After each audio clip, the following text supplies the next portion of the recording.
राम हरे हरे हरे कृष्णा कृष्णा कृष्णा हरे हरे हरे राम राम राम हरे हरे। जय राधा श्याम सुंदर राधा श्याम सुंदर राधे जय राधा श्याम सुंदर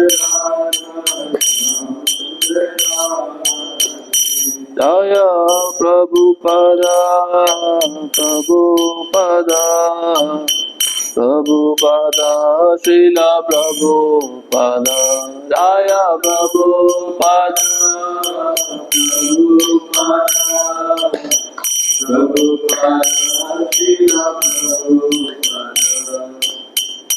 श्री राधा श्याम सुंदर जी की जय, श्री प्रभुपाद की जय।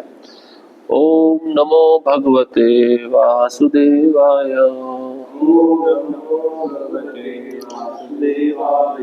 ओम नमो भगवते वासुदेवाय।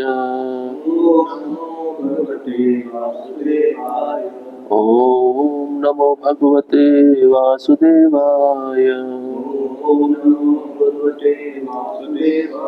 नारायणं नमस्कृत्यं नरं चैव नरोत्तमं देवीं सरस्वतीं व्यासं ततो जयमुदीरये। नष्टप्रायेषु भद्रेषु नित्यं भागवत सेवया भगवती उत्तम श्लोके भक्तिर्भवति नैष्ठिकी। कृष्णाय वासुदेवाय देवकी नंदनाय च नन्दगोपकुमाराय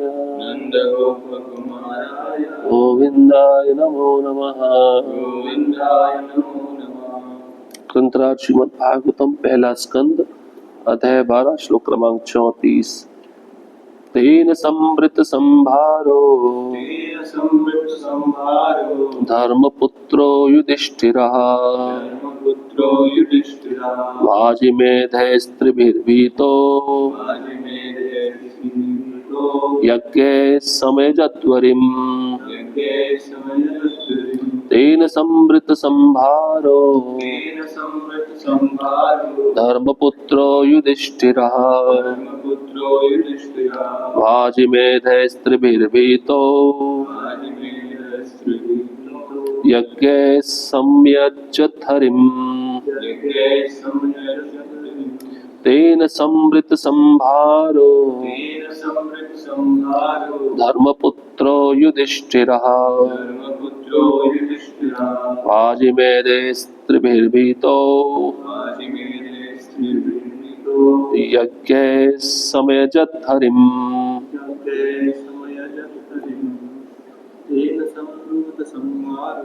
तेन संवृत संभारो धर्मपुत्रो युधिष्ठिरः वाजिमेधैस्त्रिभिर्भीतो यज्ञे समयजत हरिम्। तेन संवृत संभारो धर्मपुत्रो युधिष्ठिरः वाजिमेधैस्त्रिभिर्भीतो यज्ञे समयजत हरिम्। शब्दार्थेन उस धन से, संवृता एकत्रित, संभार सामग्री, खटक, धर्मपुत्र पवित्र राजा, युधिष्ठिरा युधिष्ठिर, वाजिमेधै अश्वमेध यज्ञ द्वारा, त्रिभी 3 बार, भीतः कुरुक्षेत्र युद्ध से अत्यधिक भयभीत, यज्ञ है यज्ञों के द्वारा समयजत ठीक से पूजा की हरिम भगवान की। अनुवाद और तात्पर्य शिवाय ग्रेस ऐसी भक्ति वेदांत स्वामी शिल प्रभुपाद द्वारा। शिल प्रभुपाद की जय। अनुवाद। उस धन से राजा 3 अश्वमेध यज्ञों के लिए सामग्री उपलब्ध कर सके।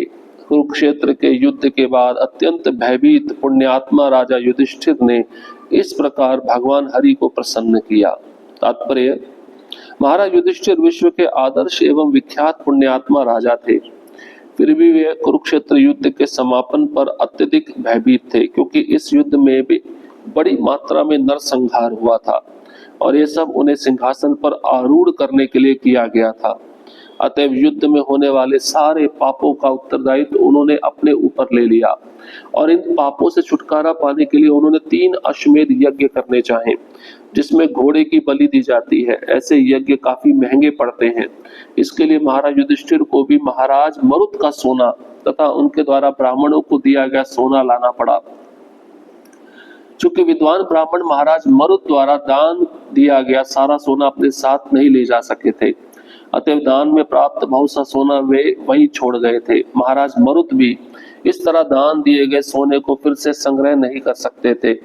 इसके अतिरिक्त यज्ञ में काम आने वाले सारे स्वर्ण की थालियां तथा पात्र कूड़े में फेंक दिए गए थे और ये सोना तब तक बिना किसी के स्वामित्व का पड़ा रहा जब तक महाराज युधिष्ठिर ने अपने काम के लिए उसे एकत्र नहीं कर लिया। भगवान श्री कृष्ण ने महाराज युधिष्ठिर के भाइयों को सलाह दी कि वे बिना किसी के स्वामित्व के सोने को ले आए, क्योंकि ये सोना राजा का था। सबसे आश्चर्यजनक बात तो यह थी कि राज्य की प्रजा ने ऐसे अनधिकृत सोने को एकत्र करके किसी उद्योग अथवा ऐसे किसी उद्यम में नहीं लगाया। इसका अर्थ यह हुआ कि राज्य की प्रजा अपनी सभी आवश्यकताओं में अत्यंत संतुष्ट थी, अतएव इंद्र तृप्ति के लिए व्यर्थ का उद्योग नहीं चलाना चाहती थी। महाराज युधिष्ठिर ने सोना राशि यज्ञ संपन्न करने तथा भगवान हरि को प्रसन्न करने के लिए मंगवाई, अन्यथा राजकोष के लिए संग्रह करने की उनमें कोई आकांक्षा न थी। हमें चाहिए कि महाराज युधिष्ठिर के कर्मों से शिक्षा ग्रहण करें।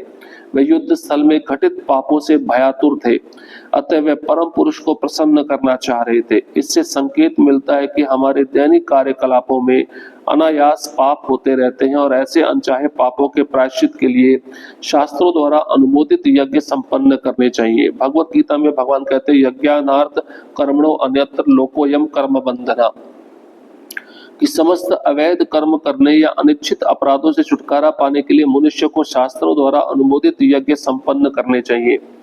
ऐसा करने से वे सभी प्रकार के पापों से मुक्त हो जाएगा। किंतु जो ऐसा नहीं करते हैं और स्वार्थ अथवा इंद्र तृप्ति के लिए कर्म करते हैं, उन्हें अपने द्वारा किए गए पापों का कष्ट उठाना पड़ता है। अतएव यज्ञ करने का मुख्य प्रयोजन परम पुरुष हरि को प्रसन्न करना है। यज्ञ की विधियां देश काल तथा व्यक्ति के अनुसार बदल सकती हैं, किंतु यज्ञों का उद्देश्य सभी काल में तथा सभी परिस्थितियों में एक ही रहता है, और वह परमेश्वर हरि की तुष्टि। पुण्य में जीवन की यही रीति है और यही संसार में शांति तथा संपन्नता लाने की विधि है। महाराज युधिष्ठिर ने संसार के आदर्श पुण्यात्मा राजा के रूप में यह सब किया। यदि महाराज युधिष्ठिर अपने दैनिक कार्यों को संपन्न करने में, राज्य कार्यों के संचालन में, जहाँ मनुष्य तथा पशुओं के वध को मानी हुई कला समझा जाता है, पाप कर बैठते तो जरा अनुमान करे कि कलयुग की अप्रशिक्षित जनता जाने तथा अनजाने में कितना पाप करती होगी। जिनके पास भगवान को प्रसन्न करने के लिए यज्ञ संपन्न करने का कोई साधन भी नहीं है। अतः भागवत का कथन है कि मनुष्य का मुख्य कर्तव्य यह है कि अपने वृत्ति परक कार्यों को संपन्न करके परमेश्वर को प्रसन्न करे। भागवत 1.2.13।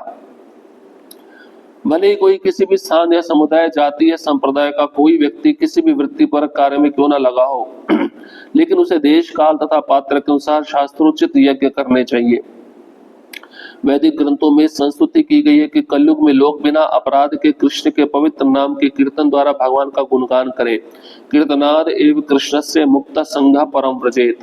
ऐसा करने से मनुष्य सभी पापों से मुक्त हो जाता है और भगवत धाम वापस जाकर जीवन की परम सिद्धि प्राप्त कर सकता है। हम इस ग्रंथ में कई स्थानों पर, विशेष रूप से आरंभ में, भगवान श्री चैतन्य महाप्रभु का जीवन वृत्त प्रस्तुत करते समय इस विषय में बता चुके हैं कि अब भी समाज में शांति तथा संपन्नता के लिए उसी को दोहरा रहे हैं। भगवान ने भगवत गीता में खुलकर घोषणा की है कि वे किस तरह हम पर प्रसन्न होते हैं और वही विधि भगवान श्री चैतन्य महाप्रभु के जीवन तथा उनके उपदेश कार्य से प्रदर्शित होती है। भगवान हरि परम भगवान जो हमें संसार के सब कष्टों से मुक्त करते हैं, को जो हमें इस भव बंधन से छुटकारा दिलाते हैं, प्रसन्न करने के लिए यज्ञ संपन्न करने की सम्यक विधि यही है कि इस कलह तथा विरोध के अंधकर्मा युग में भगवान श्री चैतन्य महाप्रभु के मार्ग का पालन किया जाए। महाराज युधिष्ठिर को समृद्धि के दिनों में अश्वमेध यज्ञ करने के लिए सामग्री जुटाने हेतु स्वर्ण राशि एकत्र करनी पड़ी थी। अतः आज के अभावग्रस्त तथा स्वर्ण के सर्वथा अभाव के दिनों में हम ऐसे यज्ञ संपन्न करने की बात नहीं सोच सकते हैं। इस समय हमारे पास कागज का अंबार है और आधुनिक सभ्यता के आर्थिक विकास द्वारा उसे स्वर्ण में बदलने का वादा किया जाता है। फिर भी हम ना तो व्यक्तिगत रूप से न सामूहिक या राज्य संरक्षण में महाराज युधिष्ठिर के समान प्रचुर धन खर्च कर सकते हैं।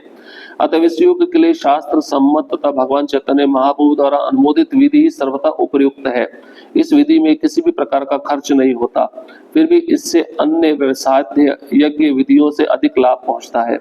वैदिक विधानों द्वारा संपन्न होने वाले अश्वमेध यज्ञों या गोमेध यज्ञों से यह नहीं समझना चाहिए कि पशुओं को मारने की विधियां हैं। वास्तव में यज्ञ में बलि किए गए पशु वैदिक मंत्रों के उच्चारण की दिव्य शक्ति से नया जीवन प्राप्त करते थे।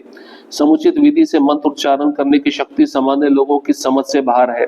सारे वेद मंत्र व्यवहारिक है और इसका प्रमाण था बलि किए गए पशु को नवजीवन का प्राप्त होना। आधुनिक युग के तथाकथित ब्राह्मणों या पुरोहितों द्वारा इस प्रकार से वैदिक मंत्रों का विधि पूर्वक उच्चारण को पाना संभव नहीं है। द्विज कुलों की अप्रशिक्षित संतानें अपने पूर्वजों जैसी नहीं है, अतः उनकी गिनती सूत्रों में अर्थात एक जन्मा में की जाती है। ऐसा मनुष्य वैदिक मंत्रों का उच्चारण करने के लिए अयोग्य होता है, अतः मूल मंत्रों का उच्चारण करने से कोई लाभ नहीं होता है। भगवान श्री चैतन्य महाप्रभु ने इन सबों की रक्षा करने के लिए समस्त व्यवहारिक कार्यों के लिए संकीर्तन आंदोलन या यज्ञ का विधान किया था और आधुनिक युग के लोगों के लिए इस निश्चित तथा संस्तुत मार्ग का अनुसरण करने के लिए पुरजोर संस्तुति की गई है। ओम अज्ञानतिमिरन्धस्य ज्ञानाञ्जनशलाकया चक्षुरुन्मिलितं येन तस्मै श्रीगुरवे नमः। श्रीचैतन्यमनोभीष्टं स्थापितं येन भूतले स्वयं रूपः कदा मह्यं ददाति स्वपदान्तिकं। वन्देऽहं श्रीगुरोः श्रीयुतापदकमलं श्रीगुरुन् वैष्णवांश्च श्रीरूपां साग्रजातं सहगण रघुनाथान्वितं तं सजीवं साद्वैतं सावधूतं परिजनसहितं कृष्णचैतन्यदेवं श्रीराधा कृष्णपादान् सहगणा ललिता श्रीविशाखान्वितांश्च। हे कृष्णा करुणा सिन्धो दीनबन्धो जगत्पते गोपेश गोपिका कांत राधा कांत नमस्तुते। तप्त कांचन गौरांगी राधे वृंदावनेश्वरी वृषभानुसुते देवी प्रणमामि हरिप्रिये। वाञ्छा कल्पतरुभ्यश्च कृपा सिन्धुभ्यैव च पतितानां पावनेभ्यो वैष्णवेभ्यो नमो नमः। नमो महावदन्याय कृष्णप्रेमप्रदायते कृष्णाय कृष्णचैतन्य नामिने गौरत्विषे नमः। नमः ओं विष्णुपादाय कृष्णपृष्ठाय भूतले श्रीमते भक्तिवेदांत स्वामिनिति नामिने। नमस्ते सारस्वते देवे गौरवाणी प्रचारिणे निर्विशेष शून्यवादी पाश्चात्य देशतारिणे। जय श्री कृष्ण चैतन्य प्रभु नित्यानंद श्री अद्वैत गदाधर श्रीवासादि गौर भक्त वृंद। हरे कृष्णा कृष्णा कृष्णा हरे हरे हरे राम राम राम हरे हरे। हरे कृष्णा। उपस्थित भक्तों के चरणों में कृपा की याचना चाहता हूँ। मुझे अनुमति दीजिए इस भागवतम के श्लोक पे कुछ बोल सकूं, विशेषता अपने शुद्धिकरण के लिए। सम्राट परीक्षित का जन्म। तो प्रभुपाद जी इस श्लोक का जो तात्पर्य है लगभग 3 पेज का लिखे हैं, बहुत लंबा तात्पर्य। तो इससे पहले हम सुन रहे थे राजा युधिष्ठिर को धन चाहिए था, अश्वमेध यज्ञ करना है, लेकिन यहाँ पे तो 3 अश्वमेध यज्ञ बताए हैं। उसके लिए कितना धन चाहिए था? वो धन आपने सुना होगा, मरुत राजा उत्तर भारत के हिमालय में यज्ञ किए थे, और ब्राह्मणों को जब दान दिए तो सोने की थालियां दान में दी गई थी। तो ब्राह्मणों ने जितना आवश्यक था उसको स्वीकार कर लिया और बाकी वहीं पे छोड़ दिया। अब ब्राह्मणों ने उसको नहीं लिया, राजा भी नहीं ले सकता, तो उसे दान दे दिया। एक बार दान हुई वस्तु वापस नहीं दी जा सकती, और प्रजा भी उसको ले नहीं सकती थी, क्योंकि ब्राह्मणों को दान दिया गया। आप सोचिए, किसी ने भी उसको स्पर्श नहीं किया। सोने की थाली, ऐसा लगता है कूड़े के कचरे के डब्बे में डाल दी। प्रभुपाद जी लिखते हैं, इसका मतलब ब्राह्मण भी संतुष्ट थे, प्रजा भी संतुष्ट थी, राजा भी संतुष्ट था। जब हर एक के मन में संतुष्टि आ जाती है ना, तो किसी प्रकार का पाप नहीं होता है, संग्रह करने की वृत्ति जागृत नहीं होती है। और अनेक वर्षों तक वो धन वहीं पे पड़ा रहा। भगवान कृष्ण ने अर्जुन को भेजकर धन मंगवाया, क्योंकि उसे यज्ञ करना था। तो प्रभुपाद जी लिखते हैं, हर कार्य भगवान हरि की प्रसन्नता के लिए होना चाहिए। ये तो खाली यज्ञ है, यज्ञ का अर्थ कर्म भी होता है। मनुष्य कर्म करता है ना, कर्म के बिना वह रह नहीं सकता। तो कर्म हरि की संतुष्टि के लिए होना चाहिए। अगर वो कर्म हरि की संतुष्टि के लिए नहीं है, तो वो कर्म का फल उस जीवात्मा को बांध लेगा, और कर्म के फल के बंधन के कारण ही दोबारा जन्म लेना पड़ता है। इसलिए भक्तों को भी सोचना चाहिए कि हम जो भी सेवा करें भगवान की संतुष्टि के लिए हो। कभी कभार भक्त कोई सेवा करते हैं तो उनके पीछे उद्देश्य क्या होता है कि मेरी स्तुति हो, मेरा गुणगान हो। ये कर्म का फल है, क्योंकि फल तुम चाह रहे हो ना कि मेरी कोई स्तुति करे, मैंने कितना अच्छा प्रवचन दिया है, मैंने कितना अच्छा श्रृंगार किया है, मैंने कितना अच्छा सफाई किया है। तो इसके पीछे फल की इच्छा, मतलब कर्म बंधन में पड़ना। अगर वही भक्त सोचे कि मैं जो भी सेवा मिली है भगवान हरि को और गुरु को प्रसन्न करने के लिए करूं, और कैसे की जानी चाहिए वो सेवा, उस विधि को समझकर अच्छे से करूं, जिससे भगवान मेरी सेवा को देखकर संतुष्ट हो जाए। और जब भक्त का ये भाव रहेगा, तब वो कर्म के बंधन में नहीं पड़ेगा।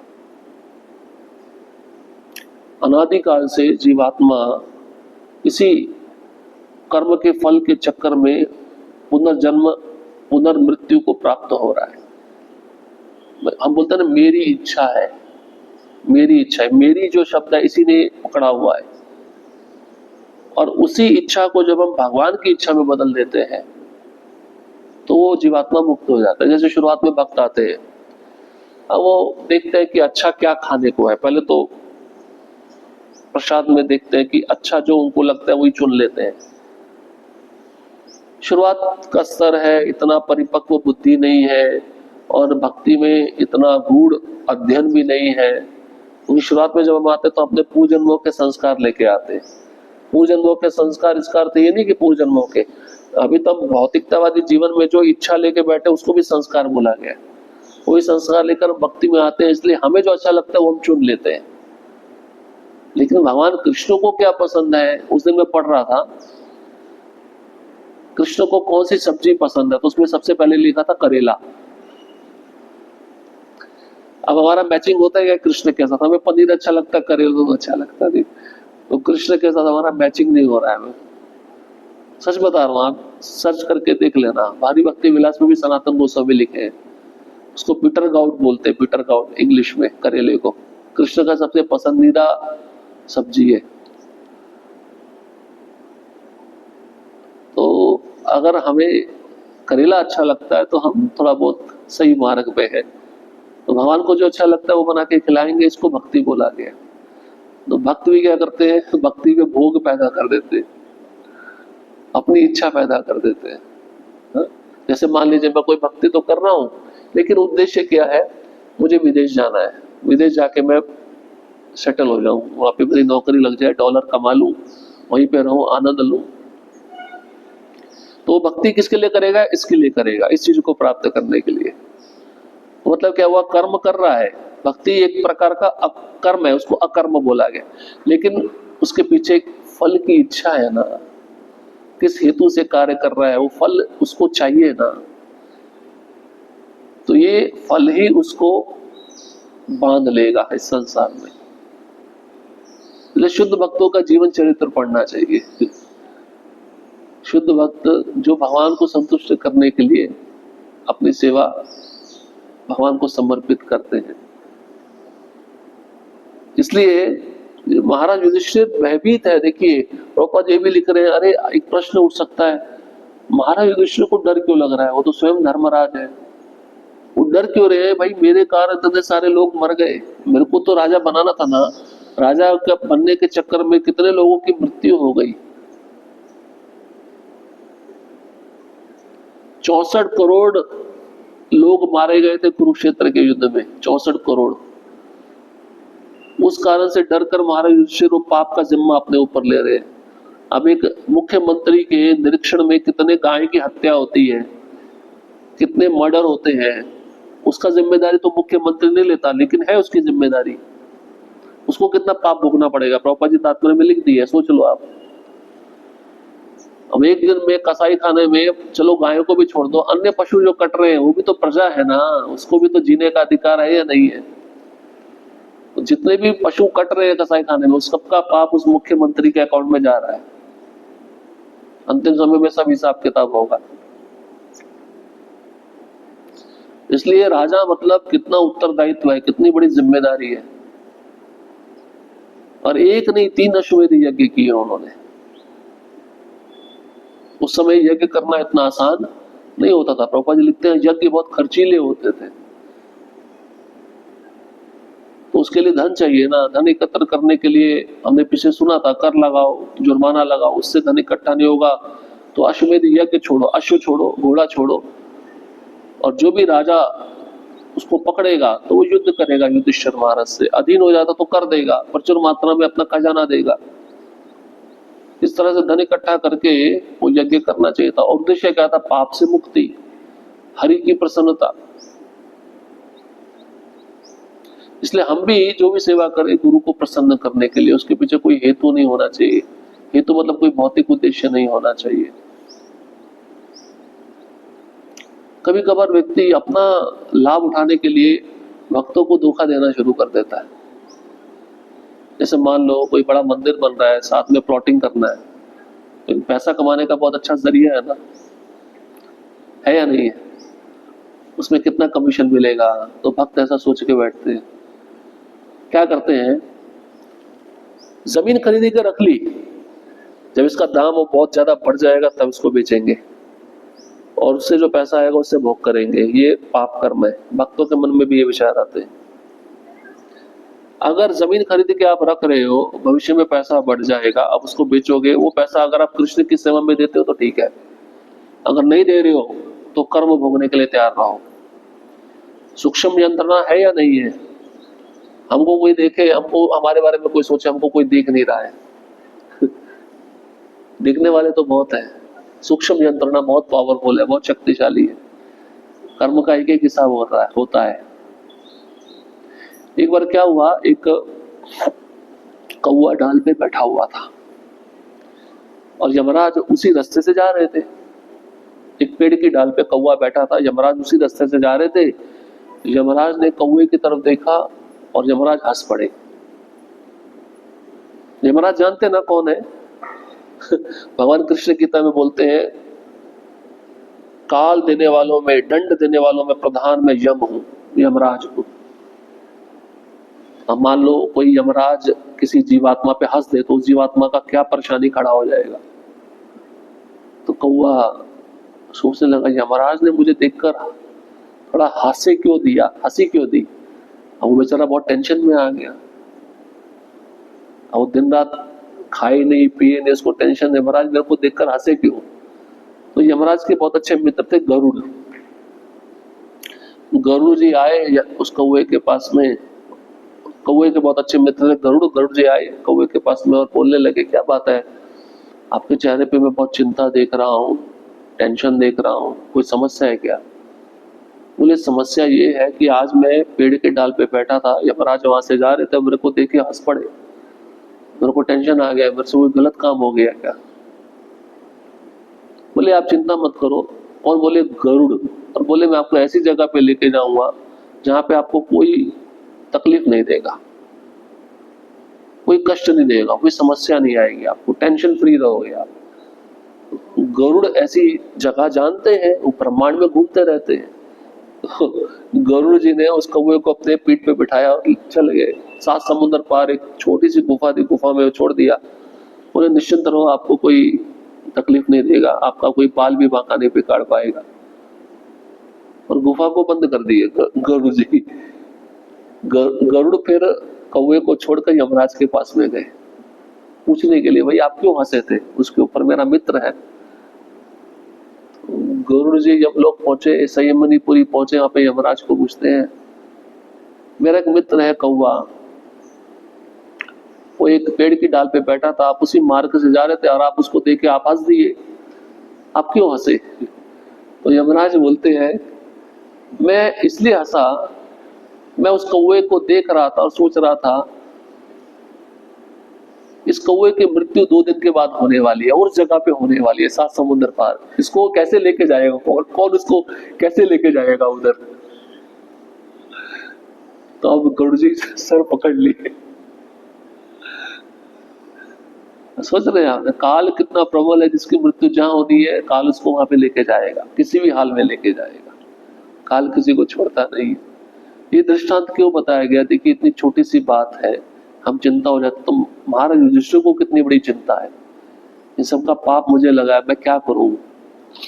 और ये जो राजनेता लोग बैठे हैं इतना पाप कर रहे हैं, जनता का पाप तो इनको मिल रहा है, ऑलरेडी अपना पाप भी भोग रहे हैं, और जो पशुओं की निर्दोष हत्या करवा रहे हैं उसका पाप भी इनको मिल रहा है, कहाँ जाएंगे। इसलिए प्रभुपाद जी लिख रहे हैं कि क्या गति होगी, मरने के बाद कहाँ जाएंगे, इनके लिए कौन सा स्पेशल भगवान ने जगह बनाई होगी।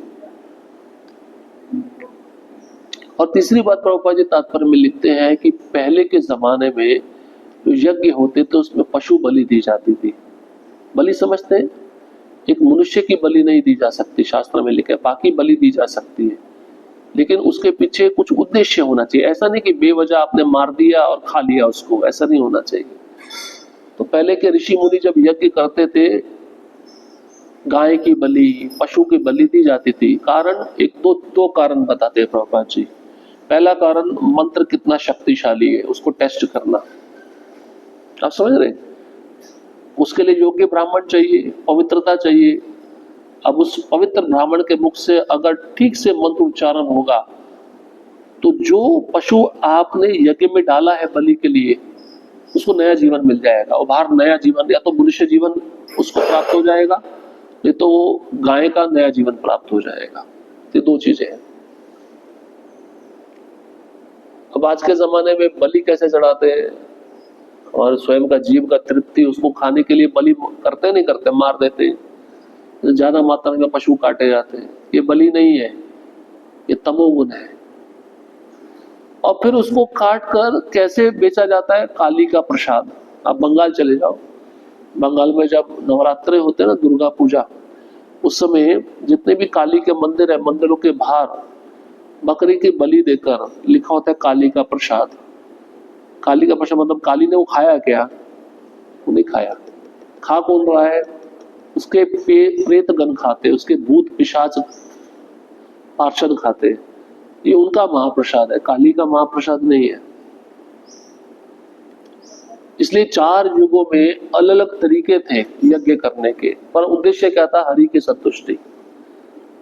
अब प्रभुपाद जी कहते हैं ऐसे यज्ञ तो कलयुग में संभव नहीं है, तो अभी कौन सा यज्ञ है, संकीर्तन यज्ञ। संकीर्तन यज्ञ को करने से भगवान प्रसन्न हो जाते हैं। और कृष्ण भगवत गीता में भी कहे हैं, जप जो हम करते हैं ना सुबह, जप यज्ञो अस्मि, जप भी एक प्रकार का यज्ञ है, और भगवान कहते हैं वो मैं हूं। इसलिए सुबह भक्तों के संग में बैठकर जब हम जप करते हैं, वो साक्षात कृष्ण का स्वरूप है। कलयुग में नाम क्या है, कली काले नाम रूपे कृष्ण अवतार। कलयुग में कृष्ण नाम के रूप में प्रकट होते हैं। तो कलयुग में अन्य युगों में भी भगवान के नाम में और भगवान में कोई अंतर नहीं है। तो आप जो कृष्ण का नाम ले रहे हो साक्षात कृष्ण है, कृष्ण का स्वरूप है। इस चेतना से जब हम जप करेंगे तो कृष्ण हमारे सामने प्रकट हो जाएंगे। प्रभुपाद जी कहते हैं इस बात को, अगर आप निरंतर कृष्ण नाम को सुनते हुए जप करोगे तो एक समय ऐसा आएगा कृष्ण आपके सामने बैठकर आपसे बात करेंगे। इसलिए ये जो अश्वमेध यज्ञ है इस कलयुग में संभव नहीं है, क्योंकि ऐसे यज्ञ करने के लिए धन चाहिए, प्रसाद चाहिए प्रचुर मात्रा में, लोगों को दान देने के लिए सब वस्तुएं चाहिए। तो पहले के राजा लोग बहुत धनवान होते थे, उनके पास बहुत धन होता था, इसलिए वैसे यज्ञ कर पाते थे। अब वैसी बात संभव नहीं है। इसलिए प्रभुपाद जी तात्पर्य में लिखते हैं कि पुण्य आत्मा महाराज युधिष्ठिर भयभीत है, वैसे इतना बड़ा पाप हो गया, जबकि वो नहीं चाहते थे युद्ध। आप जानते हैं ना, नहीं चाहते थे युद्ध। भगवान संधि दूत बन के गए थे समझौता करने के लिए। महाराज युधिष्ठिर बोले कैसे भी हो सके केशव उस युद्ध को टलवाओ, टाल दो, हम संधि करने के लिए तैयार है, हमको क्या दे दो, 5 गांव दे दो, है ना। इसको कहते हैं महात्मा पुण्यात्मा महाराज युधिष्ठिर, जो 5 गांव से संतुष्ट थे। जबकि दुर्योधन ने क्या कहा कि मैं सुई की नोक पे भी जमीन नहीं दूंगा, युद्ध ही होगा। जबकि युधिष्ठिर महाराज नहीं चाहते थे, फिर भी युद्ध का जितना भी कारण है वो अपने ऊपर ले रहे हैं। अभी आप वर्तमान युग में सोचिए कितने गलत काम होते हैं, है या नहीं है। पहले के जमाने में राजा लोग प्रजा को अच्छा प्रशिक्षण देते थे, ट्रेनिंग देते थे, वर्ण और आश्रम से संबंधित, ठीक है। लेकिन अभी राजा क्या कर रहे हैं, राजा तो नहीं बोलेंगे, मुख्यमंत्री बोलेंगे, लोगों को गलत दिशा में ले जाकर उनका धन लेना, उस धन को अपने इंद्र तृप्ति के लिए इस्तेमाल करना। आपने अभी आधुनिक समय में सुना होगा, एक लड़का होता है वो लड़की बनना चाहता है, लड़की है वो लड़का बनना चाहता है, ऐसा हो रहा है ना। जो प्रकृति भगवान ने दी है उस प्रकृति को ना स्वीकार करते हुए उसको बदलना, तो ये जिम्मेदारी किसकी, राजा की है। वर्ण और आश्रम के अनुसार उन जीवात्माओं को अपना वृत्तिपर कर्तव्य समझाना। भाई तुम जो जिस शरीर में तुम हो, तुमको जो शरीर मिला है, तुम उसके अनुसार वैसा कार्य करो। जैसे ब्राह्मण है, ब्राह्मण कैसे संतुष्ट करे भगवान को, शास्त्र पढ़े और इसका प्रचार करे, पैसा ना मांगे, जो भी दान मिलता है ब्राह्मण को उससे संतुष्ट रहे। जब ब्राह्मण ये क्रिया करेगा भगवान संतुष्ट हो जाएंगे। ब्राह्मण सीधा हाथ में पैसा नहीं लेना चाहिए। इसलिए पहले के जमाने में लोग जब ब्राह्मण को दान देते थे, क्या देते थे, धन, धान्य, है ना, गाय, जमीन, डायरेक्ट धन नहीं देते थे, क्योंकि धन ब्राह्मण को हाथ लगाना नहीं चाहिए। उसके बाद में क्षत्रिय आ गया। क्षत्रिय कैसे भगवान को प्रसन्न करे, प्रजा का रक्षण करे और प्रजा को अच्छा मार्गदर्शन करे। टीचर वही है ना। जब राजा ऐसा करेगा भगवान प्रसन्न हो जाएंगे। वैश्य कैसे भगवान को प्रसन्न करे, गाय की रक्षा, खेती, व्यापार। व्यापार भी कैसा, ईमानदारी से।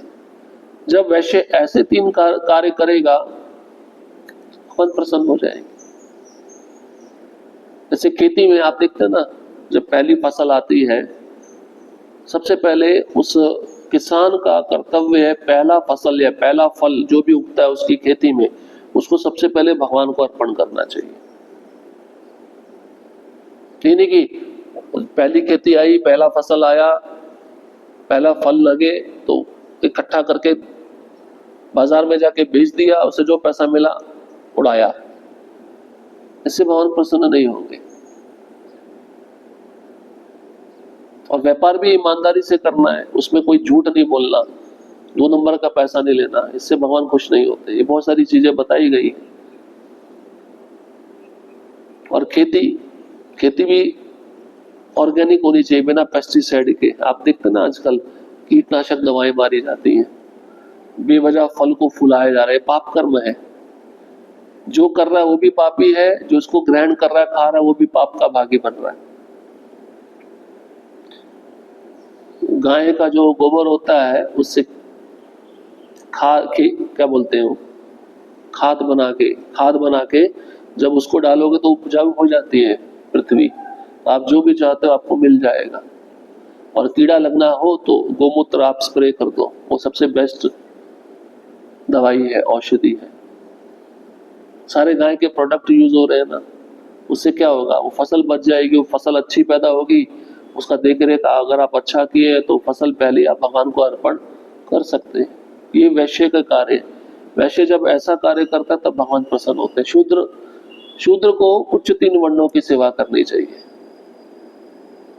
शूद्र स्वतंत्र नहीं रहना चाहिए। शूद्र अगर स्वतंत्र है तो वो प्रॉब्लम क्रिएट करेगा पूरे समाज में। शूद्र के ऊपर स्वामी होना चाहिए, उसको देखने वाला।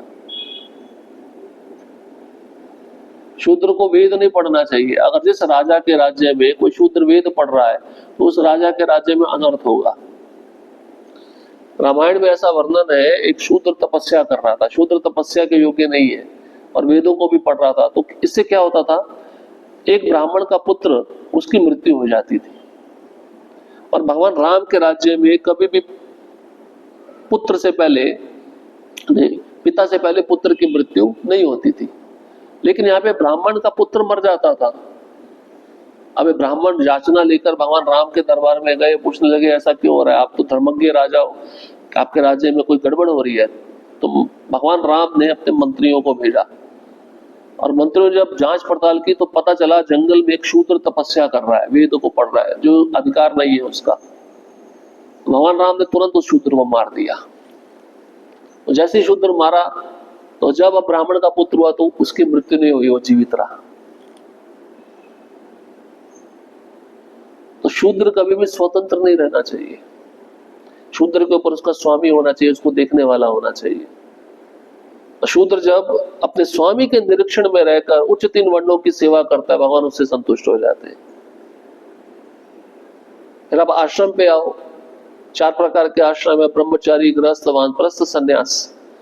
ब्रह्मचारी कैसे संतुष्ट करे भगवान को, अपने गुरु के आश्रम में रहकर सेवा करके, शास्त्रों को पढ़ के, ये ब्रह्मचारी का कर्तव्य है। जब ब्रह्मचारी ऐसा करता है, निस्वार्थ भाव से अपने गुरु की प्रसन्नता के लिए आश्रम में रहता है, तो भगवान उससे प्रसन्न हो जाएंगे।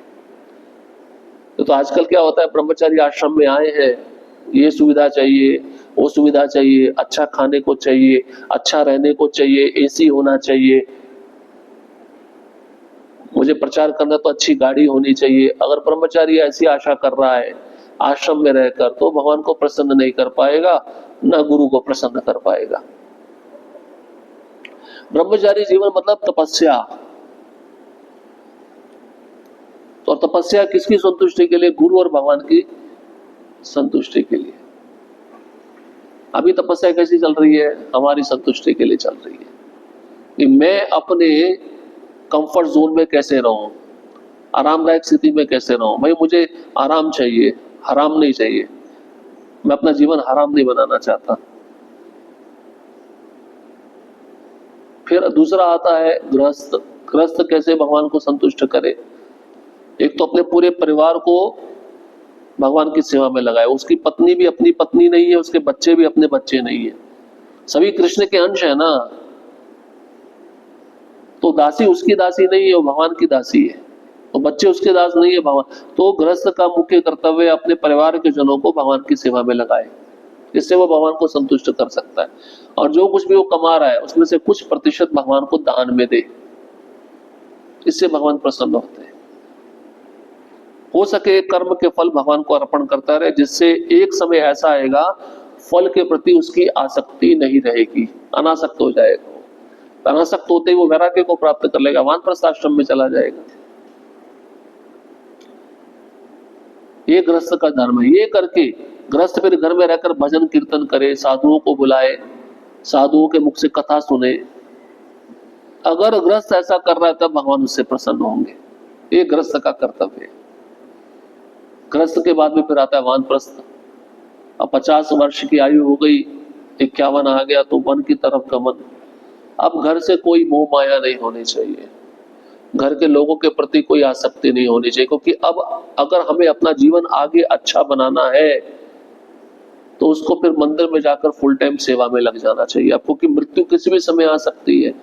मृत्यु आने से पहले तैयारी तो करनी पड़ेगी ना, हमारी चेतना को शुद्ध करना है तो कम से कम मृत्यु से पहले 20 साल तो अच्छे से भजन करेंगे, तभी तो चेतना में सुधार आएगा।